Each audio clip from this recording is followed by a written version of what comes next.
Yipee-Ki-Yay, Mr. Falcon.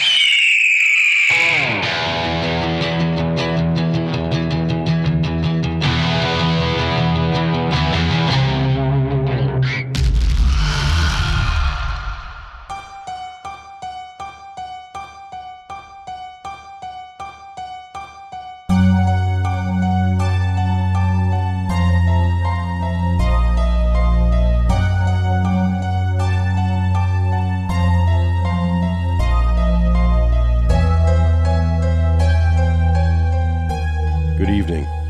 Good evening. Good evening, sir. I've got Friday the 13th, part 3 on in the background. Oh, man. You know, I can't keep those straight. I have no idea which one that is. Now, I can tell you all about the first one, but after that, I don't know which one's which. I know which ones they are when they get going. I don't, in my head, I can't keep them apart. I know that part 2 is the one where he's got the bag on his head. Right. And he starts with the bag on his head in part 3, and I think he ends it with the hockey mask. So what happens in part 3? I don't know, man. He kills a bunch of people. Oh, you don't say. Part 3 is the one with the weird, like, gang of criminals. It's mostly takes place on a farm. Okay. Instead of the Camp. The camp. Yeah. There's like a gang of criminals, and there's like a burly farmer type dude, and this one when he gets the axe in the head, I think. Oh, okay. It's been so long. There's too many of them. Yeah. Oh my God, there's so many, dude. The only one that I can remember reliably is Freddy versus Jason, because Freddy Krueger's in it, and that one's goofy as hell. I've seen that one a few times, believe it or not. I kind of like that one's almost so meta that it's like Scream. Yeah. Kind of. Yeah. It's almost a Self-aware. parody of both series in a way. I kind of dig that. It's got a good cast too Yeah, it's not of bad. young actors. They tried. The Freddy stuff is all They right. did their best. Jason looked weird in that one. He looked like, I don't know, bloated or something. He looked Puffy. I don't know. I didn't like the look of him in that one. I really liked the remake from 2009, I think it was. It just went back to square one. It was just called Friday the 13th. Did you ever see that one? I don't think so. No. No? No. That was really good. Jared Padalecki, the guy from Supernatural. You know that show? Yeah. Yeah, I do. Which Jensen one? Ackles. Wait. He's the one that's not Jensen Ackles. Not Jensen Ackles. The one that's The playing other one. the new Walker, Texas Ranger. Yeah, that guy. Yeah, that guy. Yeah, not the guy who's on The Boys now. The guy who's the new giant, tall Walker, Texas Ranger. Guy tried to watch that show. It was fucking terrible. Whew. I got through an episode. I'm like, Jesus Christ, bro. But it's been on for a while, so I have a feeling the NCIS crowd likes it. Yeah, it tracks. Fucking NCIS, man. So Friday the 13th, the remake it's cool because it's not supernatural at all, right? Jason been around so long, eventually they made him supernatural and unkillable and was mostly like a mutant zombie with a cocky mask on by the end. Yeah. And this one, I mean, it has practical explanations for a lot of things. There's a small network of tunnels underneath the old camp, which is how he's able to get places and surprise people without it being seen. Oh. It's not unrealistic, and the kills are pretty good. Some parts are actually kind of tense, and it looks great. It's a good one. You should check that out for Halloween. All right. Yeah. Especially if you've never seen it. That's cool. That'll be neat. New to me. New to you, baby. I'll tell you what, the slasher genre is currently, I don't know, what do you call it, at the forefront of horror at the moment, because I guess for a while, because the Terrifier series has been making waves. I heard Terrifier was good. I haven't seen any of those yet. You never seen them? No. I saw I've seen them. I saw the first one before it was cool, man. It's also it's based on a short that was in I am not going to remember what the fuck it was called. I think it was called Art the Clown, and it was in a what do you call it? Like a fucking collection of shorts. Anthology? You know. Yeah, one of those. An anthology. And it was part of that, and then they made the first one, and then the second one was the one that really blew up, and I think a third one's coming out that's Christmas themed. Happens at Christmas. Because we don't have enough horror movies set at Christmas. They're very I don't know, man. They get to me sometimes. I can't watch too much of them. Oh, it's too gory. In a row. It's extremely. It's like fetishistically gory and torturous. Ew. And you never know which victim is going to just get like this bizarrely painful, horrific death for no reason. Like there's no rhyme or reason to it. Just because they're there. Yeah.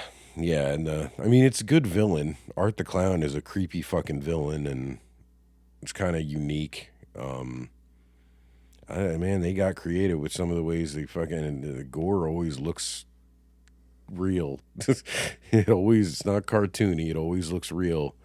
So that's one of those brace yourself slasher movies. But another one's been making news because it hit streaming, and everyone's falling all over themselves about it, and I just checked, and it's got an 87 on Rotten Tomatoes somehow.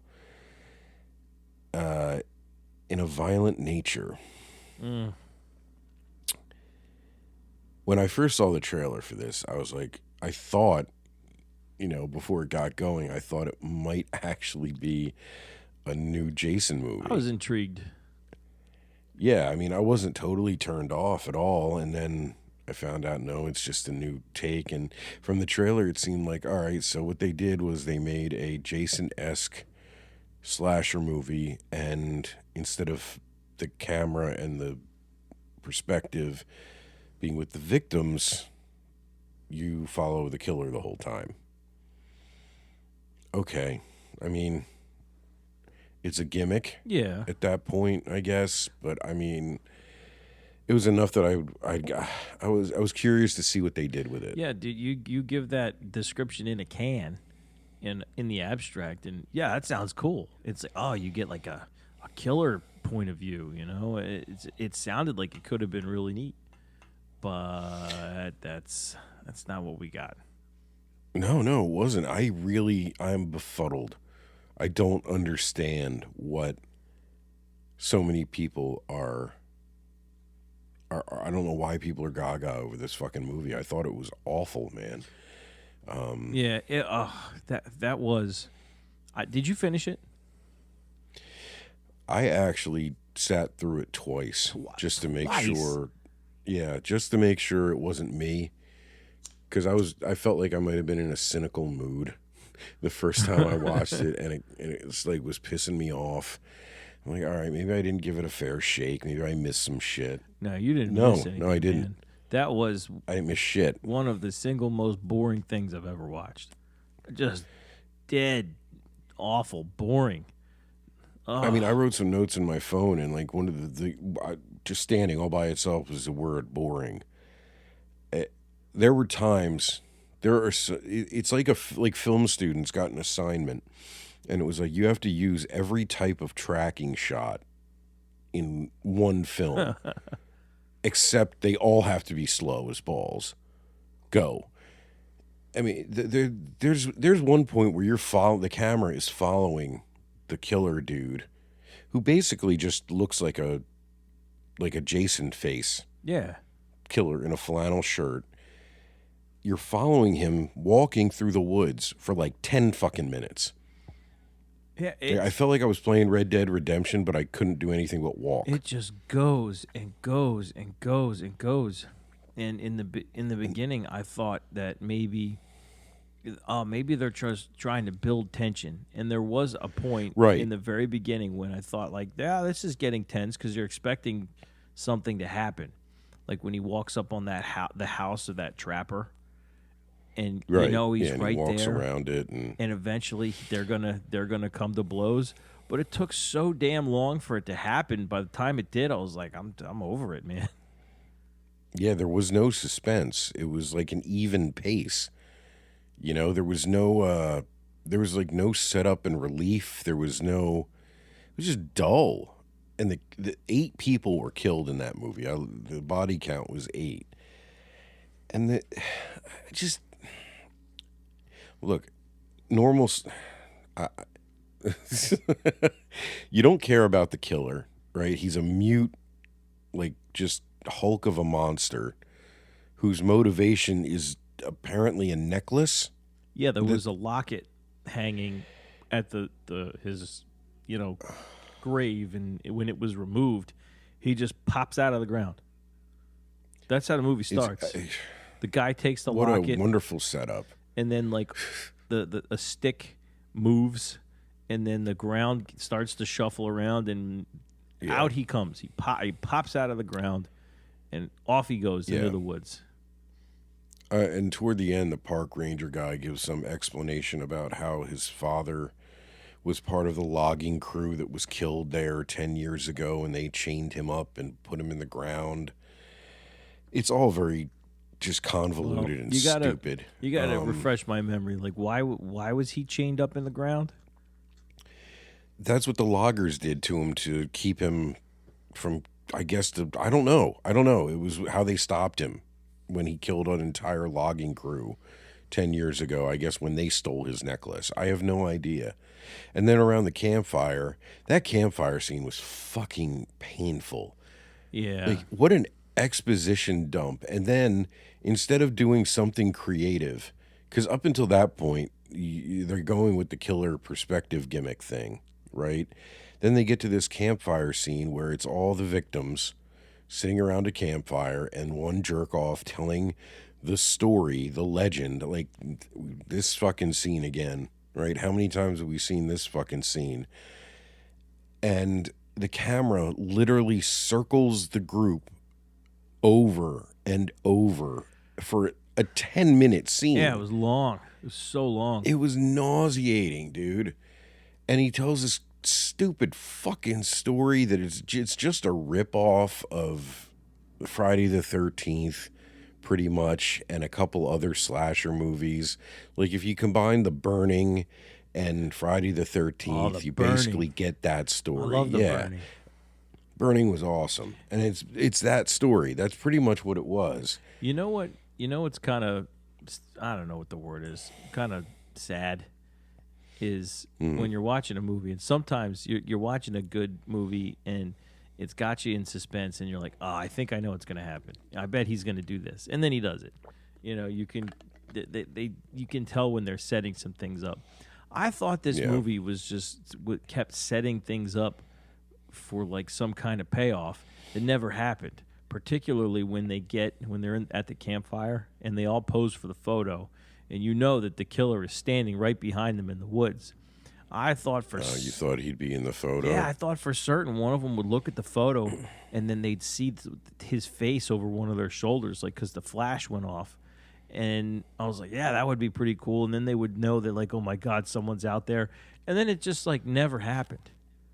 It just, they had this perfect setup for this, something that could have been genuinely scary, and just like wasted it. They literally took the photo and then they dispersed, and like there's nothing. Yeah, there's no suspense at all. You don't care about any of the victims. You don't care. There's no stakes. Like, who gives a shit? Why am I watching any of this? Like, at least with older slasher movies, they make you hate the victims, Right.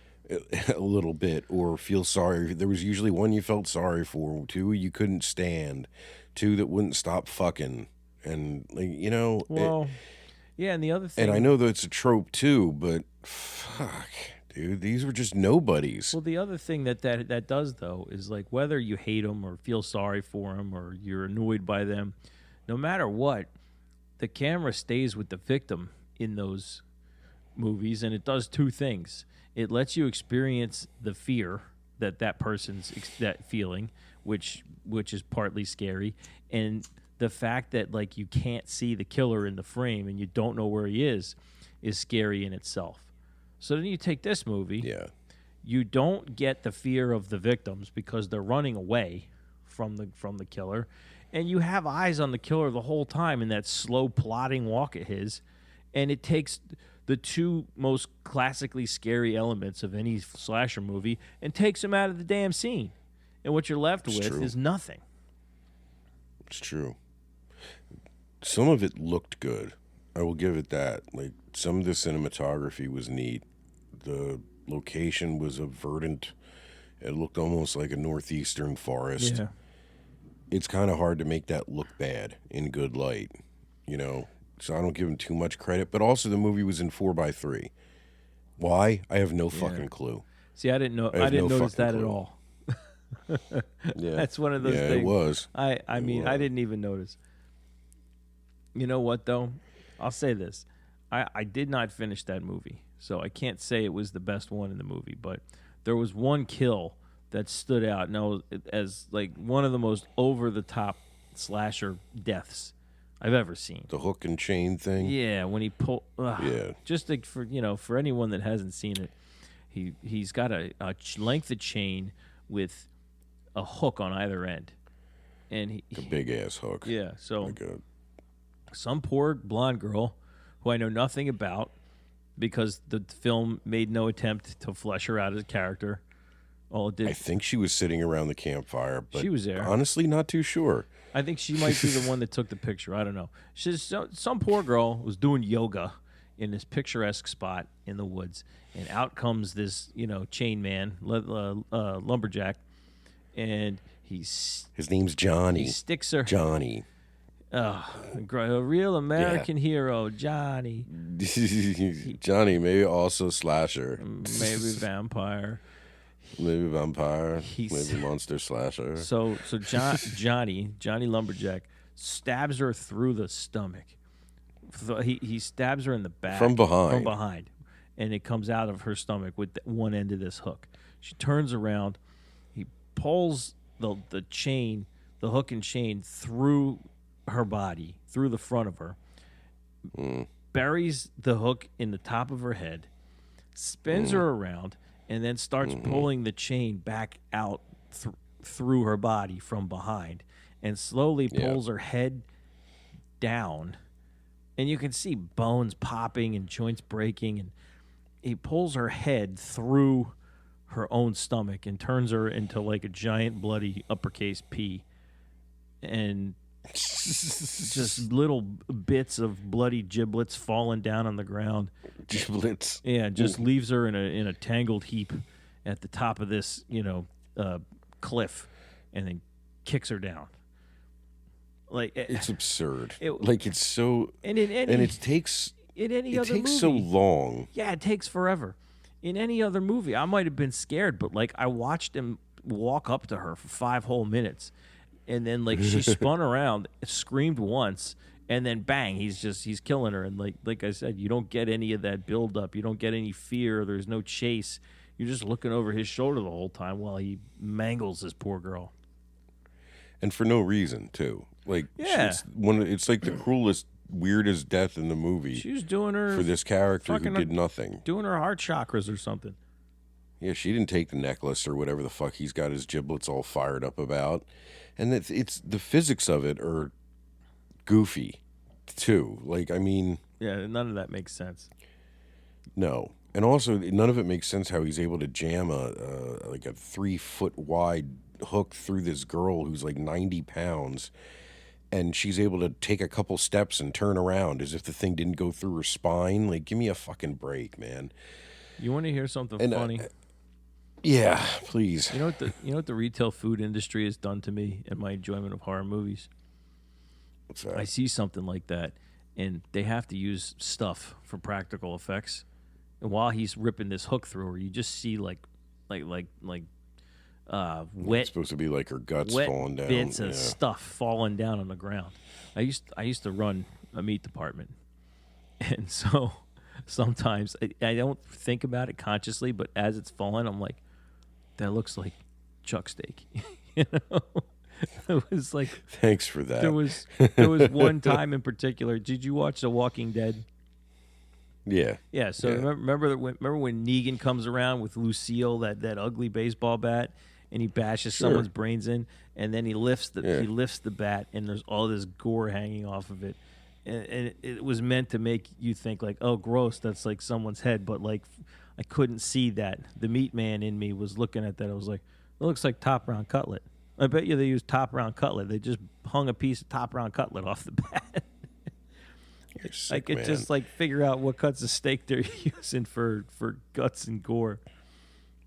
It was I don't funny. Eat chicken and pork now. That was my first thought.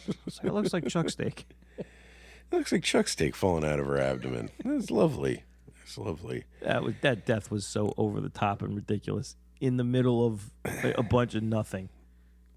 So toward the end, they try to make a death more intense than that. And I swear to Christ, man, the idea is sort of interesting, but it takes so fucking long that by the end I just didn't care anymore. So like who's this? Whose death is this? It's the park ranger. Oh, that's right. It's the Turned park it off. ranger guy. I started falling asleep, man. When he ends up, like, I guess they fight over a shotgun, and I think he smacks him in the face with it, but I'm not really even sure because it's so poorly shot. He leaves him like incapacitated on the ground. Yeah, he like grabs him and breaks his back, right? But breaks it in the exact spot where he can't move anything, but he can still breathe magically. Then he walks off to a shed, and you hear an engine start up. And then he saunters back. And then he drags this fucking dude, this paralyzed dude, into this shed, and there's a log splitter there. Oh, boy. And just so the idiot audience knows it's a log splitter, this demon mutant guy uses it to split a log. Just so you know what its function is. Okay, kids? Because you've you've never seen this before. It's not like it's like Chekhov's log splitter. You know, they've never seen it before. And then the horror of it is supposed to be that this dude is paralyzed, but supposedly can still see what's going on. So he just puts his arm in it and like slowly cuts off his arm. And then goes around, moves him, and then slowly cuts off his head. And that's it. As one does. But I mean, it takes like a full 40 seconds for the log splitter blade to move, you know, and it's supposed to be like, oh my God, it's coming.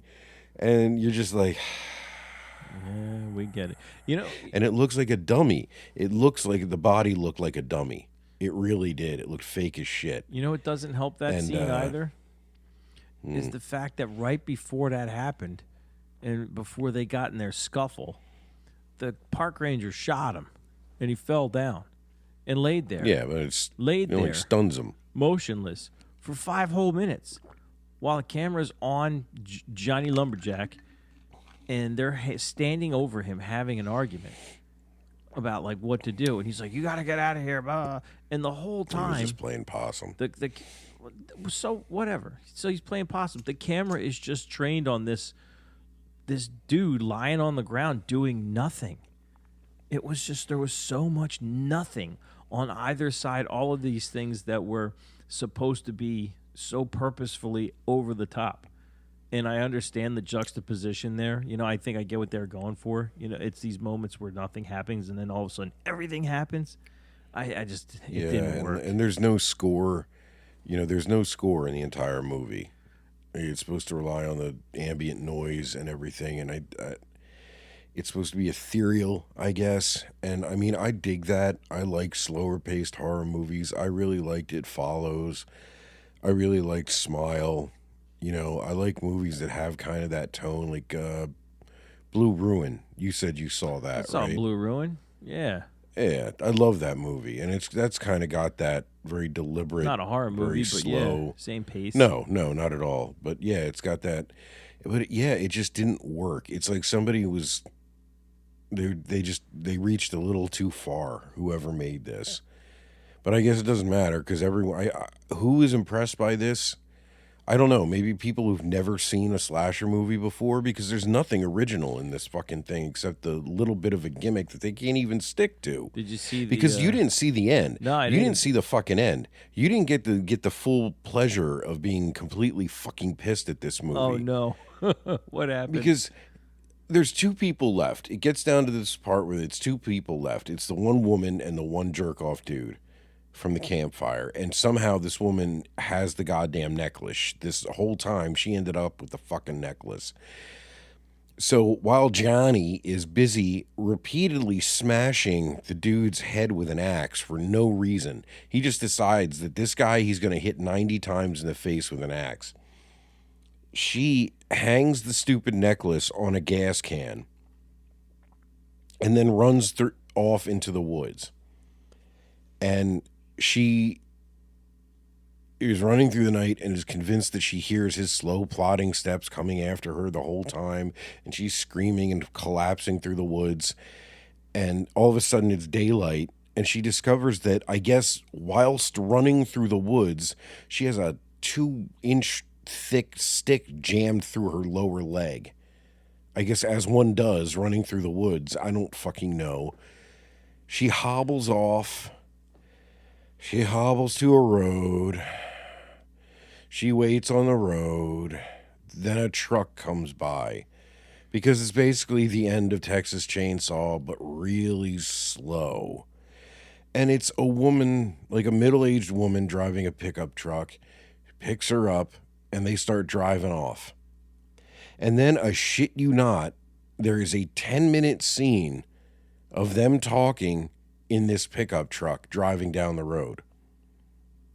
And this driver tells some story about her cousin that was attacked by a bear or something that I don't, it's supposed to mean something in relation to the story, I guess, but I can't suss out what the fuck it is. And then the movie just kind of ends. Like she pulls over because she's bleeding too much and tends to her wound, and the traumatized girl stares off into the woods, and there's an endless shot of the woods. Nothing happens. And then you get a shot of the gas can again. It pans over to the gas can and the necklace is gone. So he took it. And that's how it ends. He presumably just fucked off back into the ground. I guess, man. I guess. I'm so glad I didn't stay up and watch the rest of that. Oh my, you never would have made it through that scene because it is the most boring dialogue, man. I don't know how you tell a story about a guy getting mauled by a bear and make it fucking boring, but they figured it out. They figured it out. Oh, man. And you know what's funny? That in a movie that clearly seeks to be, so let's recap, right? There's guy gets log split by log splitter, right? Guy gets top of head hacked off on a tree. Oh, with the draw knife. Yeah. Girl gets tangled into a pea. All these gruesome deaths. Guy gets axe in the face. Guy gets hit with axe 90 times, and then all these gruesome over the top deaths. And then the one that pissed me off the most was the girl swimming off the dock. Oh, the girl in the lake? Yeah. Because, of course, there had to be a scene with a fucking dock and a lake. Yeah, sure. And, like, you could do that any number of ways, but what they chose to do was have this guy spy this girl from across the creek or whatever, see her swimming, and then he casually walks into the water and out of, like, under the surface. And she's still swimming. Presumably walking along the bottom of the lake. The camera stays on her swimming for the entire time it would take him to walk across that stream or the river or whatever. And it's just trained on her. And then, like, you're just waiting. And then you just hear, you see her all of a sudden go, like from across the way. Then that camera comes over to the other side, and you see her body just and you see her pop up again. Pops up once, and then she goes, and then she's floating. And then exactly. And he walks out of the water, and I'm like, what the hell was that? I mean, not only did they show you nothing, it was the same thing with nothing on either side, him walking and then him walking off. But the middle, the juxtaposition, that wasn't even there. It was still nothing. You just heard. "Ah!" And then one has to pissed me wonder off so much. what the bottom of this lake is shaped like that allows him to, for her to be completely swimming, treading water, and also the bottom of the lake is high enough that he's able to stand on it and reach her feet at least. See, that doesn't bother to pull me. her under. That doesn't bother me at all. I'm just saying. You're right. That's a thing that has to be true too. Yeah. All right, so I'm going to ruin one of the kills in the Friday the 13th remake for you, Yeah, but that's fine. it's okay. I'll live. There's there's a very similar scene in that movie. Well, not super similar, but a girl is in a lake and Jason is on the shore and he has a bow and arrow. Okay. Right? He uses all camp equipment in this. He's proficient. He uses it to kill her boyfriend on a boat earlier, right? And then now she hides underneath the dock. So she's hiding under the dock, and she hears him walking above her. And he walks, and he stares at the water for a little bit, and then she hears him walk back, and she thinks he's gone, and she lets out a breath, and then the blade of his machete comes down between the slats of the dock and get her right in the top of the fucking head. Oh. She got goes into her domed. skull, and she her face just goes blank, and it's right, and then he pulls up on it so that her head hits the bottom of the dock as he pulls out the Jesus. machete, and she just sinks into the water, and you're like, whoa! And it was just it's that pacing, it's the beat Well, yeah, that. of a horror movie that matters, and it's not a jump scare, it's not music giving away cues and anything, because there was no score in that scene either, but there's just something this movie did nothing for me. It was like playing a video game. Yeah. It was like playing in Yeah. the pace of a goddamn video game too. Like watching someone else play a video game. Just the way. Which I know people do. Yeah, I that's know. the I'm thing not an now. idiot. I know that's a thing people do for hours and hours, and people make millions and millions of dollars because people watch them play fucking games, and it still doesn't make any goddamn sense to me. No. Because I'm old. So But you described and that it never scene, will. right? And immediately I can see how it would work because the camera stays with her and she's scared. And so you're scared, and you know he's there and you don't know where. And that's what's Right. scary for the both of you. And also she's topless, so you're paying a lot of attention. Oh, okay, even better. So I'm just saying. even better. So it's the complete opposite. The girl has no idea he's there. You know he's there. You're in on the gag, and then you just gotta wait and wait and wait, and he got her, and on to the next one. Not There's scary a at all. line. There's a line between suspense and waiting, and they crossed it. Right. And I think people, I don't know what it is. Maybe people's attention spans are so bad That now modern audience. that this stupid drawn out shit is what passes for suspense. Our friends Dan and Crystal went to see this Did they like it? in the theater. No, they fucking hated Oh, it. good. And they're like, yeah, we're going to see it in the theater. Everyone's talking about how great it is. And immediately afterward, they're like, that fucking sucked. I was like, and they didn't really get into specifics, but Dan just said he said it was dull. Like, he's like, I couldn't believe that we paid for that. Like, I don't even know what the fuck it was. I'm like, Jesus, how could it have been that? And now I know. Like, now you I know. They know. were totally right. They were totally right. They hosted a movie trivia night recently, by the way. Yeah, they did. That Tom and I were on Team Falcon, and yeah, we won. We beat everybody. We won hard. We won pretty fucking hard. We had a strong sheet. It was a clean. It was a solid sheet. It was a solid sheet. It was a clean sheet. I've been It was a clean sheet. I've been thinking about this, and I think we may have had an unfair advantage, not because we know so much more about movies than anybody in that room, but we do have a podcast, which means we talk about this stuff constantly. You think about it more than most people. Yeah. Yeah, like Yeah. that's kind of what True. That's kind of what leads me to believe that we won the way we did, because we have all this. A lot of what I don't know, man. came to mind was stuff we've talked about. Yeah, at the same time, nothing we do here had anything to do with that entire sheet of fucking animated movies that you just fucking riled off because you're super dad. I have children, so.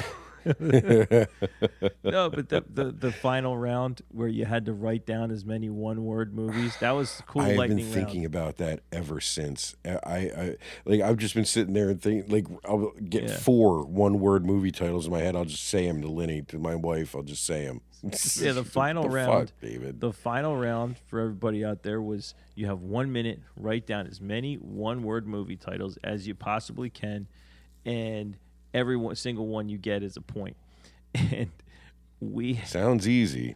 It was for us. I never stopped writing. Yeah, you wrote as fast as you we could. got 21 written down in 60 seconds, and it was a bunch of ones we've talked about. It was Predators, Prey, Alien, Aliens. Hey, you know how to milk something. Oh, you know how to milk something. All that stuff. But there were came so up. many that were so obvious that we just didn't like. And just the Tombstone, like Psycho. we didn't. There were so many, so many. There was one of our friends was wearing a goddamn Jaws T-shirt. Nobody we wrote didn't get Jaws. that. Nobody got that. Nobody got that. It's the pressure. It's the pressure. But anyway, we fucking won. We won. We won hard. We took the gold. We took the gold. Team Falcon, fire it up. Team Falcon, fire it up. Fire it up. So, this begs the question. What I view as the failure of this new kind of slasher movie. What is a slasher movie? It's not a monster movie. No. Right? Like Alien isn't a slasher movie. That's a monster movie. Yeah. So monster movie, so that means the killer has to be at least somewhat human. Right. Or at least relatively physically operate like a human. Johnny in this fucking movie is undead, like super strong and undead. He's basically Jason from the later movies. Right. Again, so tired and exhausting. Just whatever. But the old slashers, the earliest slashers, they were always they were inspired, but they were the result of so many serial killers and spree killers being in the news in the real world. And that's what you saw in the earliest ones, that they were very, very based in reality. They were mostly psychos who went nuts and killed a sorority full of people one night, right? So, which was inspired by both Ted Bundy when he escaped from prison. Who was the other after one? He was caught the first time. Richard He Speck? killed Richard Speck. Yeah, he was the sorority killer, and Bundy killed a bunch of nursing students in a dorm. But yeah, that's like the one kind of slasher, right, that developed, was concentration of victims usually in a building or at least in a space, and a killer is working their way through them, right? So you got that in Black Christmas, which was in 1974, and Silent Night, Bloody Night, which is the Christmassy one with, I think Margot Kidder was in that when she was really young. Mm-hmm. That was all the way back in 1972. So that's it goes back. It goes back in the Richard Speck killings, that happened in 1966. Yeah. So, it's before all of those 70s movies.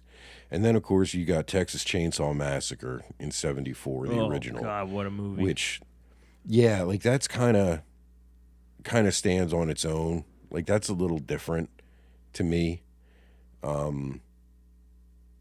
I would say the other iterations, not the sequels and the remakes, there's a lot of them. Those are more like slasher movies. They treat Leatherface more like a more like a typical slasher villain with a chainsaw and a lot of other implements. But in that original, I think it's that one kind of stands apart. But still, it was part of that first wave. Did you ever see The Town That Dreaded Sundown? No. No. No. What is No, that? you check that one out. In 1976, it's a movie about essentially a serial killer in Texarkana. It's sort of loosely based on a true story, and it's a guy with a bag over his head with eye holes cut in it who goes around killing people. A lot of canoodling in couples and cars and things like that. Really, a lot like heavy Zodiac vibes. Okay. And also he looks like Baghead Jason quite a bit.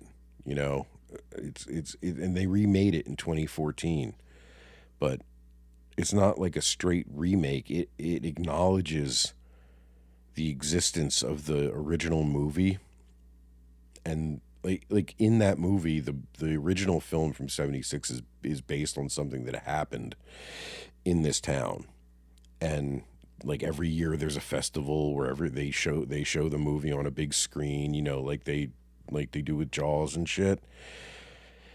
But the killings start again. Oh. And they don't know, like some people think it's the killer come back. Some people think obviously that it's a copycat emulating what they see in the movie, and it goes from there. So it's not that batch of terrible remakes. But yeah, if you ever get a chance, that's All a right. neat one. If you're That sounds cool. if you're looking for fresh horror movies this Halloween season. The And Town then, That of course, Dreaded what? Sundown. Yeah. And then of course '78, you had Halloween, Yeah.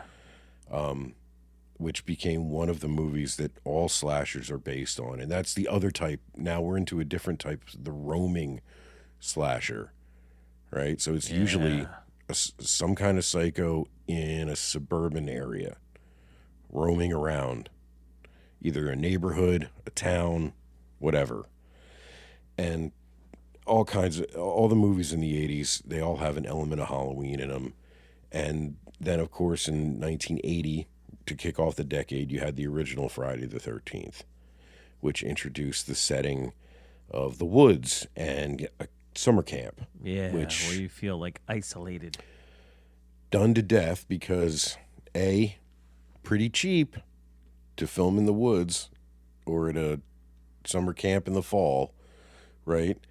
And you know, it just kind of lends itself to a lot of different. It's a very cabin in the woods setting. It can serve a lot of different purposes. So there's a lot of copycats. So I think, like among them, that really gives you the setups for almost all the slasher movies that came in the '80s. That were just kind of different versions of the same thing, except Nightmare on Elm Street. That's different. I don't even think that would be a slasher. No, that's more just. It's like a horror. I don't want to Like Hellraiser. I don't want to say It's fantasy. like in that genre, right? Yeah. Like I would supernatural you know, horror. Yeah, phantasmagorical. Oh, sure, that too. Just agree with me, Dan. It's it's a fun series. That was too long, but Yeah, it was too long, but what a great gimmick to set up. The first one, oh man, I watched the first one recently, and like that. it's still cool. Yeah, that It's movie still holds cool. up. It's scary. When the one girl's getting dragged all over the ceiling in the beginning. Yeah, oh, that that's shit a was great scene. terrifying. Yeah, and they did it for real with the spinning room and everything. It was hardcore. It looked great for the time too. It really did. And the lighting is what really sells that movie, I think, in a lot of scenes.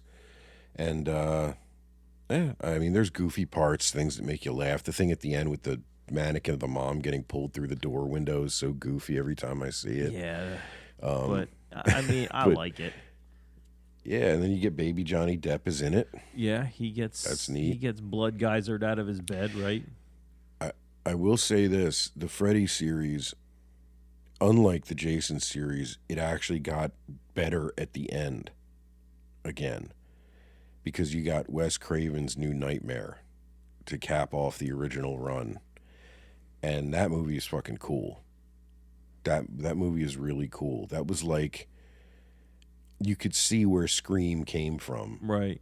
when you watch that movie, because that it was a step back. It's very meta. It's about, the actress from the original film plays herself, and it's about Wes Craven writing a new Freddy movie, and it becomes reality as he's writing it. The Freddy movies exist in this world. It's neat. It's neat, and you can Yeah. see where Scream Very came meta. from. It sounds a Yeah. little like that. What was that? It was a John Carpenter film, The Mouth of Madness. Yeah, yeah. Oh, it's Sam Neill. Yeah, where he's like writing that book. Sutter The Kane. guy's Sutter writing the Kane. book, and it's becoming Yeah. reality. Yeah, you don't find that out till the end. That's actually a really fun movie. I like that movie. one. That's a good one. It's a shame it didn't have a slightly bigger budget. It would have looked a bit better. But there's some cool, like, Lovecraftian elements. Yeah. Yeah, it's a creepy one. I'm always into stories that are about either a film or a book or a poem that when people read them, they go insane. Yeah. I know there's been a couple stories about a song that you hear it, you go insane. Like there's fun stuff that can be done with that. There's that real old one, the King in Yellow. Yeah. You ever read that? I did. I- I did. After True Detective That season 1 book is came out, I did. Weird, but it was some Yeah. parts of it were pretty cool. And like, there's this play Yeah. called The King in Yellow, and people read it and they go nuts. It's neat. Yeah, it's a story about a story. Right. That's a good one. That's a good one. There's some really cool, again, Lovecraftian imagery.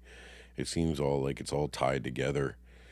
Yeah, that was a neat one in The Mouth of Madness, man. That's a fun one. That was when Carpenter was in his low budget phase. Yeah. Poor guy couldn't get any fucking work after the Thing flopped and Escape from New York made no money. Yeah, but they're both fucking awesome. What's the other one? Which one? I always forget what it's called. Not in The Mouth of Madness. The one about the green cylinder of devil goo in the church. Oh, Prince of Darkness. Prince of I Darkness. like that yeah. movie. I like that. That one's a little too shitty. I for saw me. that. Just a little too shitty. I saw that for the first time, like this year. I'd never seen it. My sisters had made me watch the beginning, but like something happened, I couldn't finish it. I watched the whole thing. Yeah, it's goofy as hell, man. It's just, it gets very weird. And at the end of it, though, I liked it. I have a question. Sure. For a slasher movie to be a slasher movie, does it have to have like a minimum body count? No. But it has to have like a body count, Yeah. right? Like, Yeah, I mean, well, think of, you cited, so I'll give you two examples. You cited Halloween already as like one of the OG. There's only 5 people that get killed in that movie. It's true. And I think one of them happens off screen, right? The mechanic. Yeah. In the beginning when he gets his coveralls from. And it's still like just at the top of the list of slasher movies. And then another one that people credit with, with starting the genre is Psycho. Yeah. And like, I there's don't know. Would you call that a slasher movie? I mean, it's like proto slasher. It sets some ground Yeah. rules, Yeah. I think it's worthy. Yeah. It's worth considering. It's in the conversation. But yeah, that movie's got a I'll real buy low that. body count. I'll buy that. I don't know. I feel like, did you ever see The Strangers? The Strangers. Is that the one where they're like, It's, because you were home? Yeah. With Jennifer Connelly. No, I never saw that. No. It's a couple basically gets stalked by this group of killers, and they're in a house, right? And yeah, they all end up dying, but I don't know if I would call that a slasher because, it's a group of killers, and it's just the tension is whether limited number of victims is going to survive or not. Where in a slasher, I think you kind of feel like you're always wondering which one of the characters is going to survive, if any. I don't know. I guess it's not that important. You know it when you see it. You know it when you see it. That said, I mean, you've seen a healthy number of slasher movies in your life. Yeah, enough. Right? Can they do any, like, is it exhausted? Is the idea exhausted? I don't think it is. I don't think it is. And I have nothing to base that on except for like my knee-jerk reaction. There's got to be some fresh take, some setup, some gimmick that hasn't been done yet, but hasn't been done well, that could be exploited. Like, do you think what's needed is a return to form, like a return to the roots of it, with maybe, I don't know. I mean, I guess if you can, with like an original idea or an original story. Yeah. I think if somebody made, but stripped down, Yeah, I think that's realistic. it. If somebody made a stripped down old school slasher with a fresh story and a fresh set of faces, some good actors that are good at being scared, because you feel what they feel. They're good at being scared, and it's funny. Like the slasher genre was feeling kind of tired at a point, and you thought like. They'd made a zillion of them in the 70s and 80s. And then, and then the 80s was a sequel fest. Then Scream comes out, right? Scream was fucking awesome, right? Yeah, Scream was a shot in the arm, and no one saw it coming. The opening scene in the first Scream movie is like a masterclass in building suspense. Just the stuff with the phones, and it was so simple. It's a guy with knife in mask, and a girl and a phone, and a cell phone.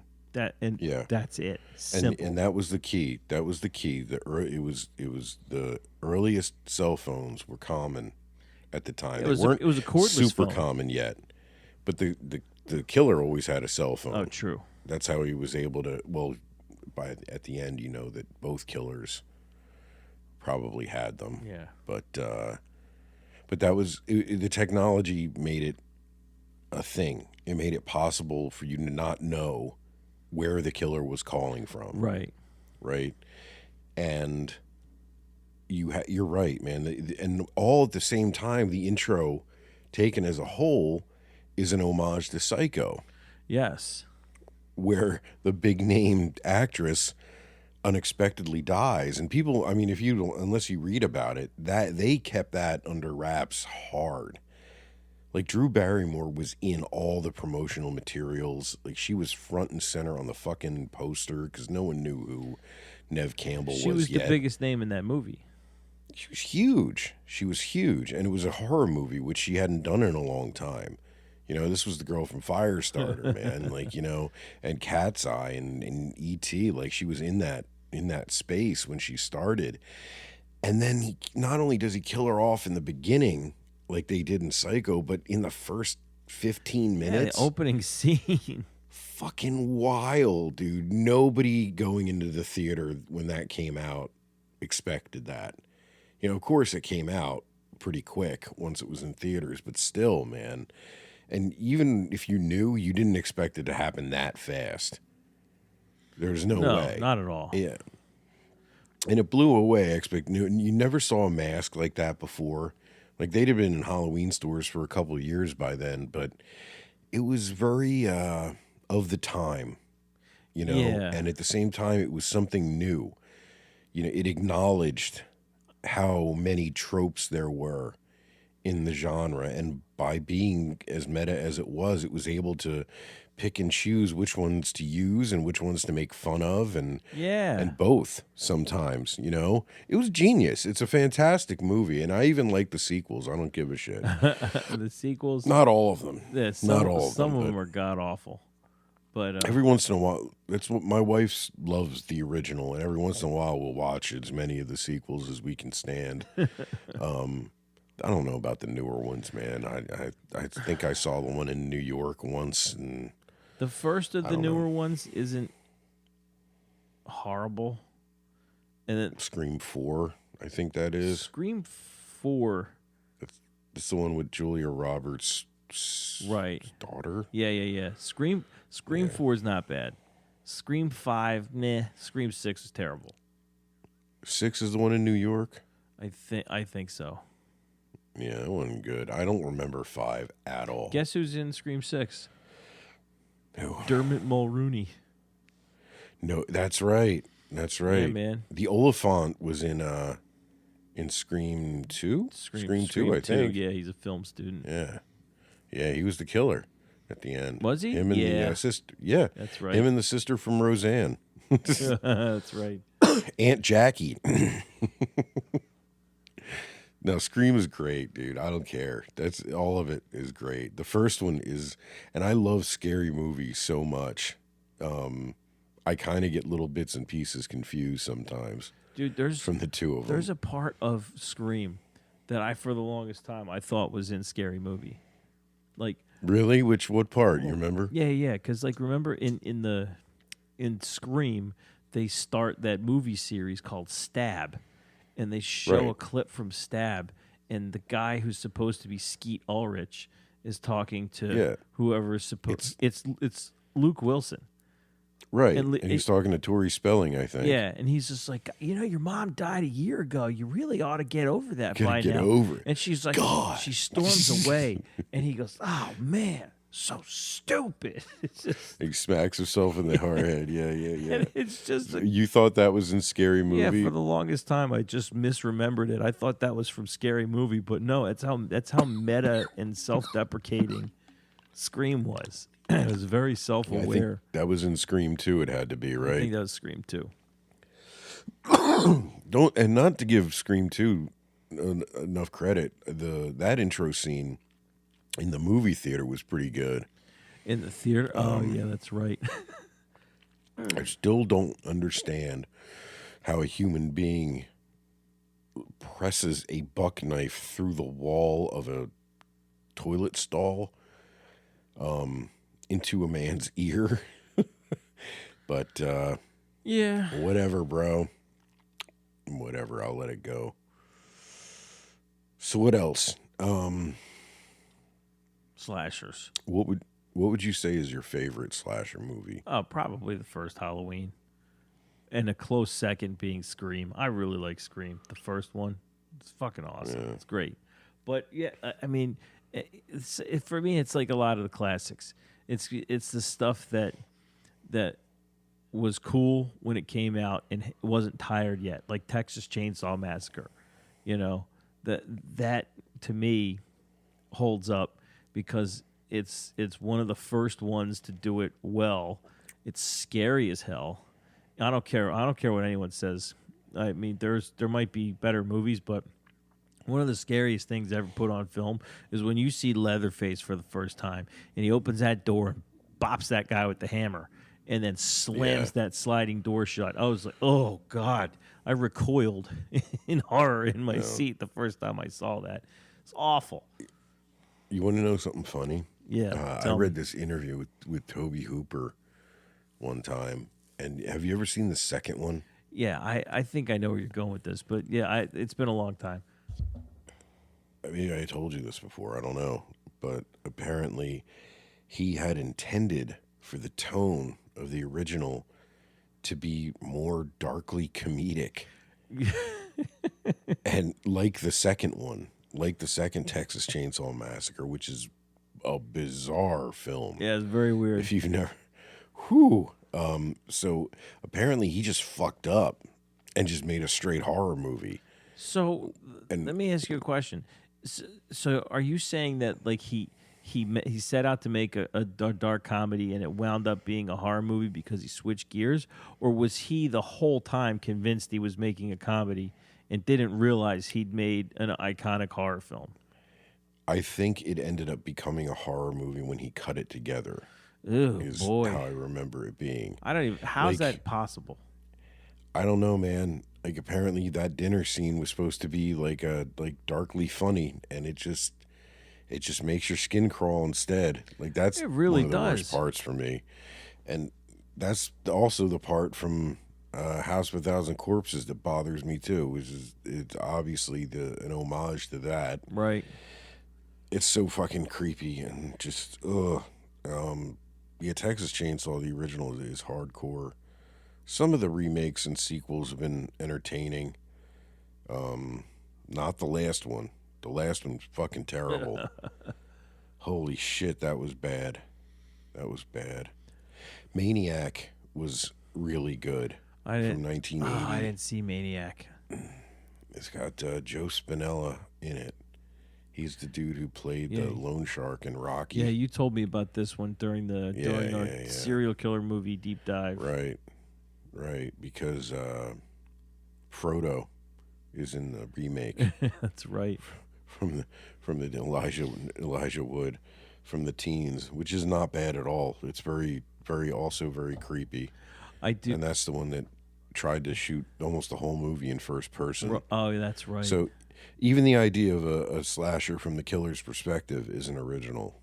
It's been done at least once before for a whole movie. There's two that I have a soft spot for.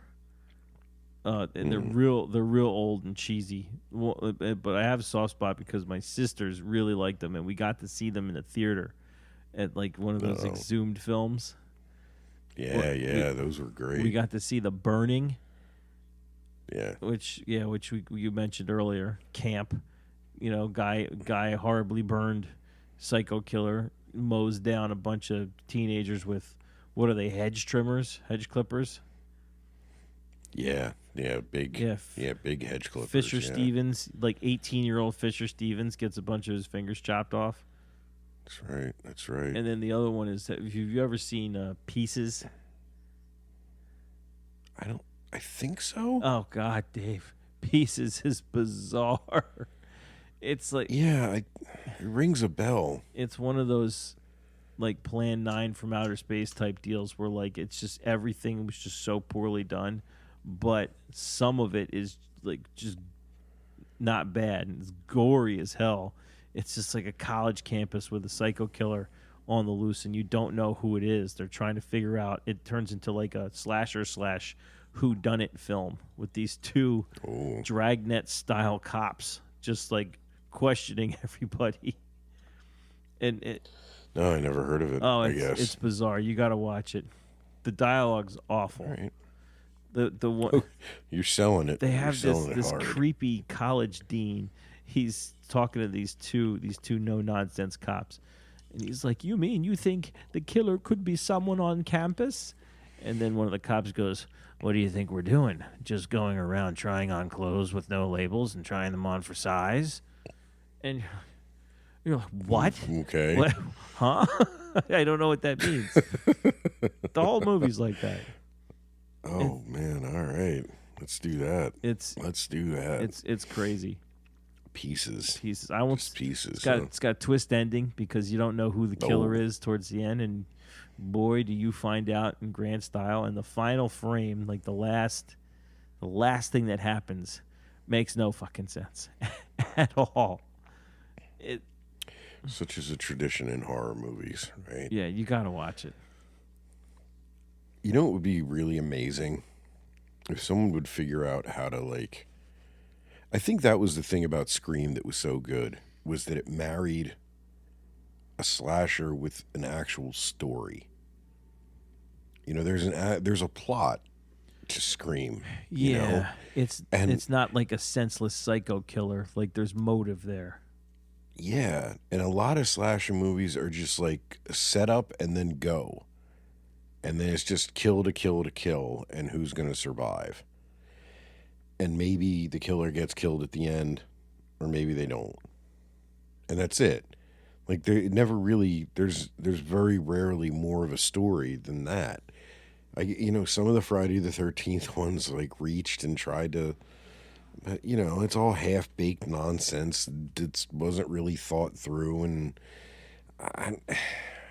why are so few slasher movies married with plot? Is it that hard? Well, maybe. I guess it becomes difficult to explain why someone would rack up a body count with a bunch of violent deaths in a way that is compelling and makes sense.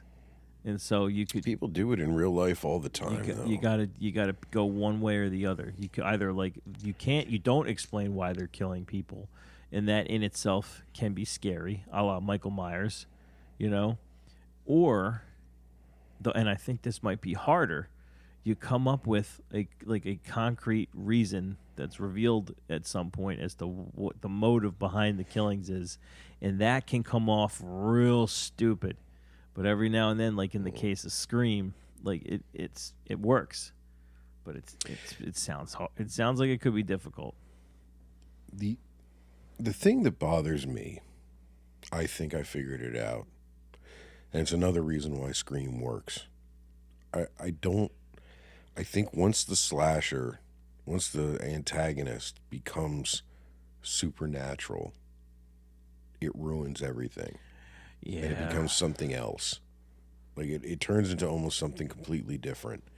And the original Halloween had nothing supernatural in it. until right? the end. Until the end, but I mean, it's him disappearing off the lawn. It was a jerk ending because they used to do that in the 70s. What are you going to do? Friday the 13th has the little kid jump out of the fight. It's little baby deformed Jason drags her into a lake. It's like been 20 years. It didn't make sense, but it's okay. I was very disappointed when they did what do you even call it? The sequel reboot with Jamie Lee Curtis with the 2008 Halloween. 2008 was the whatever, man. Yeah. I think it's Whatever one. 2018. The last one. 2018. Yeah, the Danny McBride one. Yeah. And that one seemed like it was going to keep him grounded in reality. And then by the end of that 3-movie run, they made him supernatural and weird again. Mm-hmm. And isn't it inherently scarier when it's a person doing this horrible shit? Like, or do they always make it? Do they always go supernatural because it makes it just a little bit safer? Well, you could go either way. I think, yes, it makes it scarier to know that a person is capable of, unspeakable acts like that. But it could go the other way and argue that the thing that makes it scarier is that, you could conceivably kill a person with a knife, but these villains can't be killed. And that makes them scarier because then you have, no shot. If they get you, you're dead. Yeah, I mean, guess I'm not the Terminator thing. I'm not defending it. I know, but the idea that they're unstoppable, it makes it scarier. You don't stand a chance. To me, it just makes it ridiculous. It's this conceit that you have to go through just to even get through the story, which there usually isn't any of.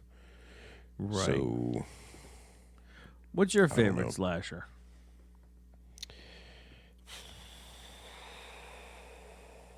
Man, I don't know. I really do like the Friday the 13th remake, the 2009 one. All right. I really do like that. I think it would have to be that and Scream. Yes, for sure. Scream's really good. Scream is up there, man. I like that a lot. I guess I don't know if we're talking about Texas Chainsaw and we're including that in the. I guess that would be my technically, as far as scary goes, that'd be my vote. Oh yeah, Texas Chainsaw. I don't necessarily like to watch it. I don't necessarily like to watch it very often. It's hard to get through. You know what though? Too Scream. What year did Scream come out? 96. It sounds 90, right. Maybe a little late. 97. Hold on. 96. 96. Yeah, man. That also hits home because we were at an age in 1996 where that type of stuff was conceivable. That was our world. You know, Yeah, being at yeah, and it was home, about teenagers too. being at You know, it was home our era. with no, you know, just at home. You're old enough that you could be left home alone. It's dark. Your parents aren't home, and you got nothing to do, and maybe you're gonna watch a scary movie, and the phone rings, and like, Yeah. I mean, I used to when I was a little kid, I used to want to answer the phone. Like the phone Like rang, that, yeah. I'd want to run and get it, and I used to. My mom would yell at me because I would go, "Hello, who is this?" Like I wouldn't even give him a chance. I'd just like, "Hello, who are you?" And Well, I thought it was neat. And then that movie comes out, and all of a sudden you don't want to you don't want to be so fast to well, answer the phone. people can't relate to a time when you had to answer the phone not knowing who the fuck was on the other end already. Yeah, that's true. In the 80s too, a lot of those slasher movies were super aimed at teenagers, and by the time we were teenagers in the late 90s and getting into our teens, you didn't do the shit that these quote unquote teenagers were doing in these 80s movies. Like they were bombing around in pickup trucks and Oh yeah, drinking beer and doing all kinds of, I don't know, rednecky kind of shit, but they weren't redneck. It was weird. And where they're at camp, and it was just settings you couldn't relate to other than Halloween, because Halloween was suburbs and shit. Like those were just normal houses that looked like houses people you knew lived in, which I think it was why that worked. And again, why Scream kind of works too, because while they're a little more affluent than a lot of people, like that's just a town, it's a high school. They're just supposedly archetypes of teenagers, no special circumstances or anything until you get deep into the lore. yeah. It's relatability. It's, can you see yourself in this situation? Does it ring true to you? Are things you're gonna see in your everyday life gonna make you think of this fucking movie later? Yeah, and as much as I like Texas Chainsaw Massacre, I can't necessarily relate to road tripping through Texas and going to walk through an abandoned house and trying to find a swimming hole. It's just that's not something that we ever did. And I ain't picking up that fucking dirty hippie.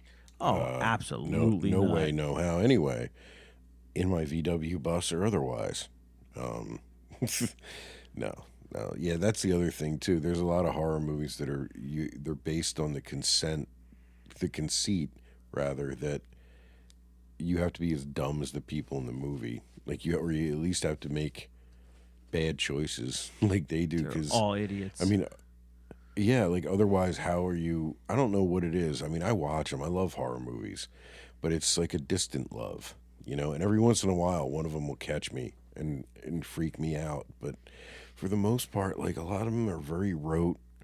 It's all very formulaic or just variations on a theme, and it's very rare that you see something and you're like, oh, I haven't fucking seen that before. Here's a little gem. And is it a slasher movie? Did you ever see You're Next? You're Next. I know I've seen it on streamers. I think it's, yeah. Does this sound familiar? Like there's these people in this remote house, and they're having like a dinner party, guess, and then these dudes in like animal masks show up and start the pig mask. Yeah, they start killing people. But one of the people there's this girl from Australia who winds up being a total badass and starts killing them back. Yeah, I kind of remember this. That was pretty cool. I like that movie. That was pretty cool. And a fresh setup too. It was one of these movies where it was an interesting setup. Like those guys were sent there for some reason. That like it kind of falls in that one bucket where there was a reason for the killings, and you come to find out why they were doing what they were doing. But like they combine that with this total badass chick that's like way too much for these guys to handle, and she handles That's her neat. shit. Yeah, that's neat. And see, they don't have to be supernatural killers, No, they're just dudes in masks. Just dudes in masks. Just dudes in masks, baby. All right. Well, I don't know what's coming up next. I don't know if the slasher movie mill has anything in store. And I'm sure, like, I'm not deep into the horror scene. I'm sure there's probably a few lesser known movies that qualify as Sure. slashers that I don't know about that are awesome. I mean, I know Terrifier's made it into the mainstream, and like it's what people pretend to talk about if they want to be like, I'm a horror person. But whatever, man. What do I you mean, What do you want to see in a slasher? Like if they were gonna make one for you tomorrow, what tick some boxes? What do you want? all right, I'd like to see something. Like if you ever read the accounts of the Speck or the Bundy killings, there's survivors, Right. people who lived through it and to tell the story, just like in a movie. Yeah. um, I would really be compelled by something that tries to get that experience into a film because that's really fucked up and scary. Oh, like survivor's guilt. No, like just the actual like a very realistic portrayal of what a night like that is when a guy literally just goes room to room killing people for no reason Jesus. at all. It's wild. It's just it's a completely inhuman behavior. The no with no motive, no it doesn't make any sense. And I just feel like there's a lot that could be done with that in this day and age when you can put a camera anywhere, and film in all kinds of low Oh light yeah. Okay. and make things look so good and real and just really just fucking go for it, and not make it like gore porny, but just real. Just real. Like you could change it, not make it a direct account of either one of those things, but Right. kind of an amalgamation, but shoot for that. And I'd be into seeing something like that. I'm tired of killers in some kind of weird new mask, and you know, just I'm tired of this. It's a monster, but it's not. It's a thing that doesn't talk. It just kills. Like I'm tired of it. It's basically the same character over and over Yeah. again. Giving it a face and a personality He's would make it way pure more evil. interesting. Like Freddy, a lot of people say that's why they like Freddy and the Nightmare series because Freddy has a personality. It's not just a blank slate, just this killing machine. He's a character. He's a character. He's a malevolent character. In a And it way takes little that balls because it's hard to write a character like that and get an actor that can sell it. yeah, when you're- he's a character in a way that Michael Myers and Jason and Leatherface aren't because Right. they just kill. But like Freddy's so much different. He tortures people. Especially in the beginning, Michael Myers has a more compelling setup than most characters. So I think fans are able to project project more motivation on him Right. than they can with others, especially at least in the early movies. Not and Jason, really early though. in the story. Jason just Not shows Jason. up killing. No, not Jason at all. Like later Michael Myers, not at all. They're just driven by he's just driven by some vague revenge kind of impulse. And that's about it. No one really understands. He just wants to kill his sister. Like in H2O, None of that makes any sense. But he can drive. Yeah, he can drive. Can't talk, but he can drive. Yeah, I mean, Hatchet, the killer doesn't talk. Like, you go through most of the slasher movies, killer doesn't talk. Again, why Scream was cool, because the killer in the end turned out to be two guys with Yeah. very weird personalities. Oh, and they you talked. know? Hello, And they- yeah. Sydney. Look at Matthew Lillard in that movie's a goddamn trip, man. Oh, he's funny. He's fantastic. I'll be right back. Takes a real man to do something like that.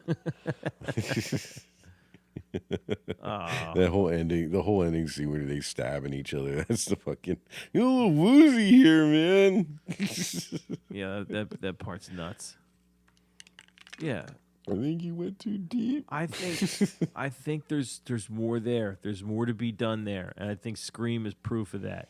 Scream captured, and in the same way that I think like Halloween did in the '80s, and maybe Jason did in the '80s. Scream captured a moment. It captured like a slice of life that people were familiar with, and dropped it right in the middle of a horror movie. And I think anytime you have, there's always going to be a setup that closely resembles something that you're already living. And I think those can be effective setups. And there's been attempts at it. There's just one horror movie, I think it was called, it attempted to leverage people's like the digital age and the fact that people do things via Zoom and video call and stuff like that. I think it was called like Unfriended or something. That sounds familiar. Yeah, you remember this? It was some horror movie where these people get into a video chat room and then somebody logs in and it's supposedly the profile of a dead girl. Yeah, like, yeah, stop yeah, it, yeah, everyone! This isn't funny. They've done that. They've done horror movies for every stage of the internet. I swear to God.